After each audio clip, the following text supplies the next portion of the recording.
आप देख रहे हैं न्यूज 24 में हूं मानक गुप्ता। करीब 45 साल बाद भारत और चीन सीमा पर सैनिकों का खून बहा है। बीती रात लद्दाख की गलवान घाटी में भारतीय सैनिकों और चीनी सैनिकों में हिंसक झड़प हुई। इस झड़प में भारतीय सेना के एक अफसर और 2 जवान शहीद हो गए। झड़प में चीनी सेना के जवान भी मारे गए हैं। आपको बता दें, पिछले करीब 40 दिन से लद्दाख के कई हिस्सों में भारतीय और चीनी सैनिक आमने सामने डटे हुए थे, लेकिन अब यह स्टैंड ऑफ खूनी झड़प में बदल गया। चीनी सीमा पर आखिरी बार 1975 में असम राइफल्स के 4 जवान शहीद हुए थे। 1962 की जंग के बाद 1967 में भी भारतीय और चीनी सैनिकों के बीच सीमा पर खूनी संघर्ष हुआ था।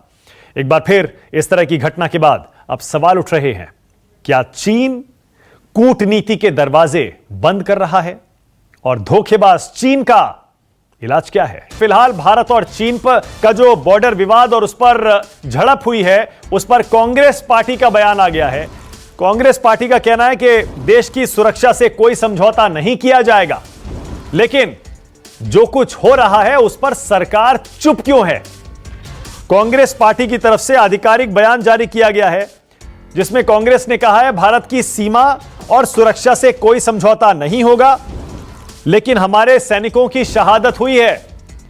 उसके बावजूद पिछले 1.5 महीने से भारत के प्रधानमंत्री और भारत सरकार चुप क्यों है? यह कांग्रेस पार्टी पूछ रही है भारत सरकार से, मोदी सरकार से। रक्षा मंत्री चुप क्यों है और प्रधानमंत्री चुप क्यों है? यह कांग्रेस का आधिकारिक बयान आज भारत और चीन सीमा पर हुई झड़प के बाद आया है। इस झड़प में आपको बता दें, भारत के 3 जवान शहीद हुए हैं और चीन की तरफ भी नुकसान हुआ है, लेकिन चीन के कितने सैनिक मारे गए, कितने घायल हुए, यह चीन बताने को तैयार नहीं है। रमन कुमार फिलहाल और जानकारी के साथ जुड़ गए। रमन, कांग्रेस पार्टी का क्या कहना है?